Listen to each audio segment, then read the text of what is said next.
aki új köntösbe öltözteti otthonunkat.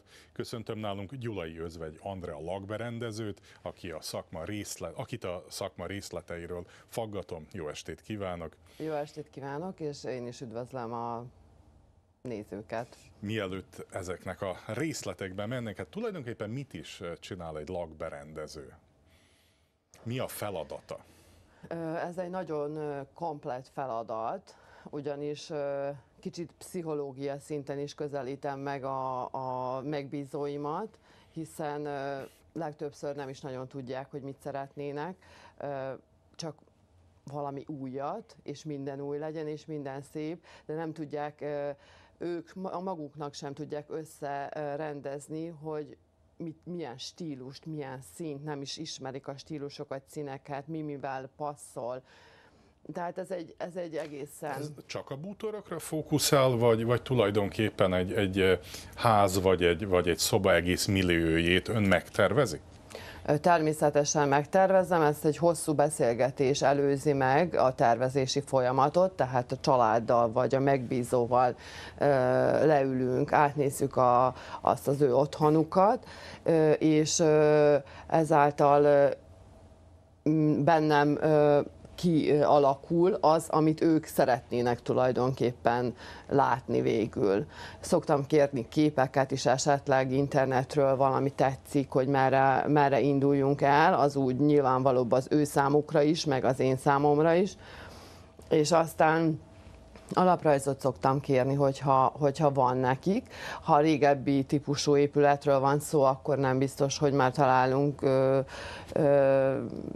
alaprajzot, főleg ha már át lett alakítva, milliószor olyan is megtörténik, akkor viszont én szoktam lemérni a falakat, ablakokat, hol vannak a vízvezetékkiállások, konnektorok, stb. És utána kezdünk el egy skiccen rajzolgatni, hogy talán hol mi legyen, és aztán az háromdimenziós szoftveren keresztül meg tudom mutatni nekik, amit már én kialakítok, és miután kialakítottam ezt az ő otthonukat, vagy nem muszáj, hogy otthon legyen iroda, vagy kávézó, vagy minden más lehetséges, akkor még leülünk, átbeszéljük, megmérjük, újra mérjük a dolgokat, mielőtt én tervlapokat nyomtatok, készítek pontos méretek szerint, tehát asztalos, villanyszerelő, piktor, mindegyik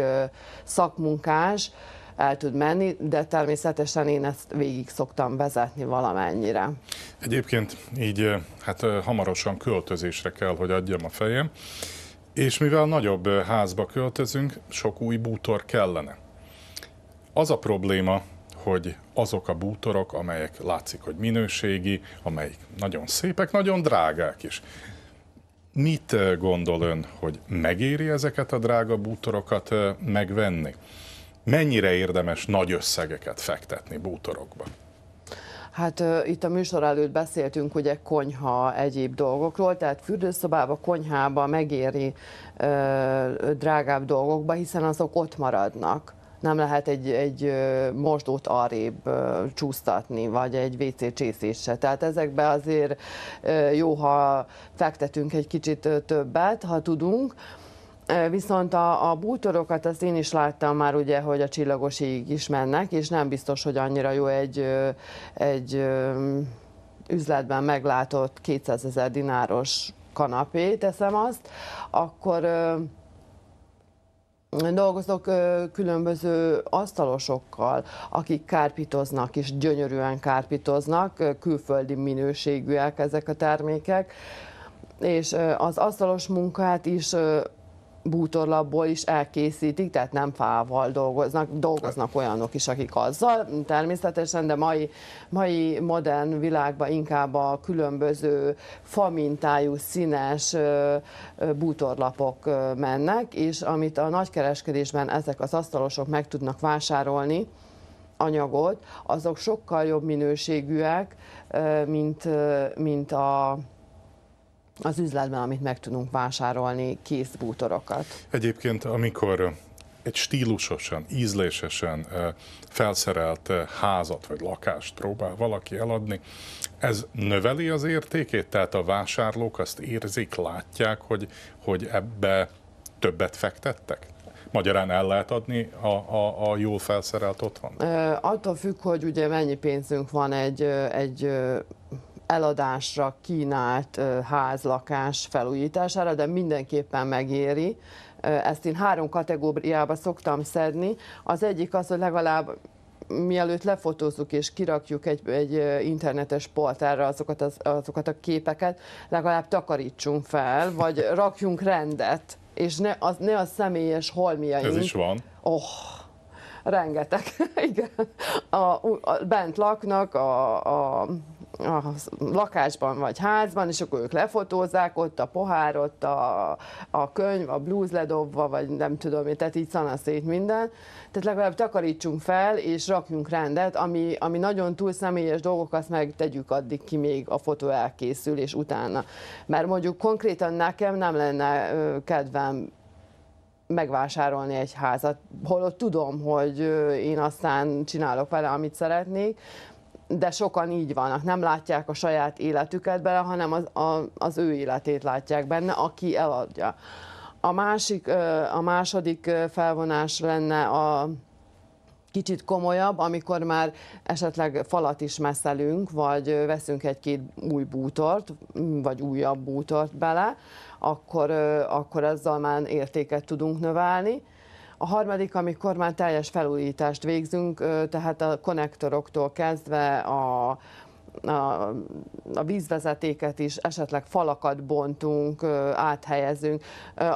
Fontos az, hogy megnézzük, ha eladásra kínálunk valamilyen lakást vagy házat, hogy ki a célközönségünk.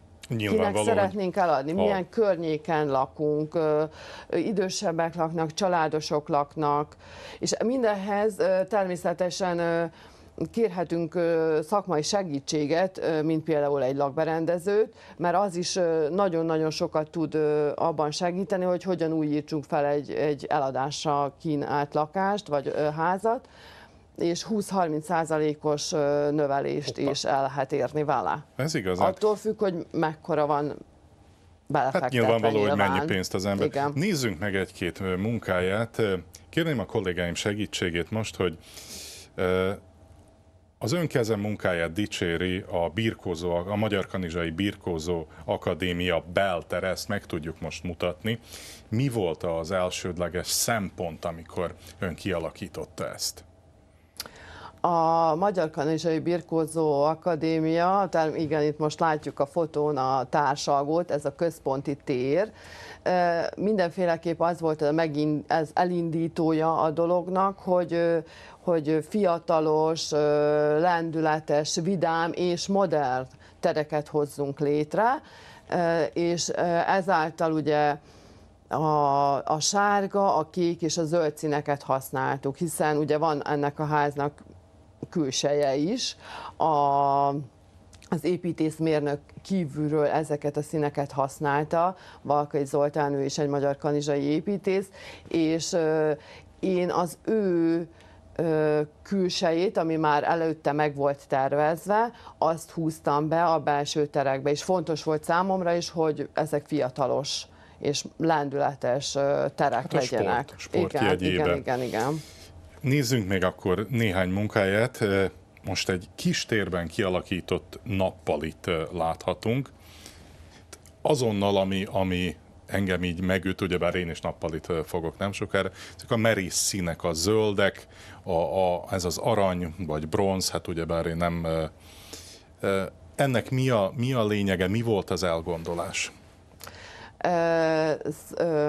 Nekem, tehát az én szívem ezeket látja jónak, vagy az én szemem, tehát itt színek vannak, élet van, és mozgás van, de benne van a modern stílus is, és egy kis klasszikus nyomat is van ott egy komód személyében. Viszont ez egy ilyen kisebb otthoni iroda tulajdonképpen, mert itt a dolgozósarok, amit nem hoztam tovább megmutatni.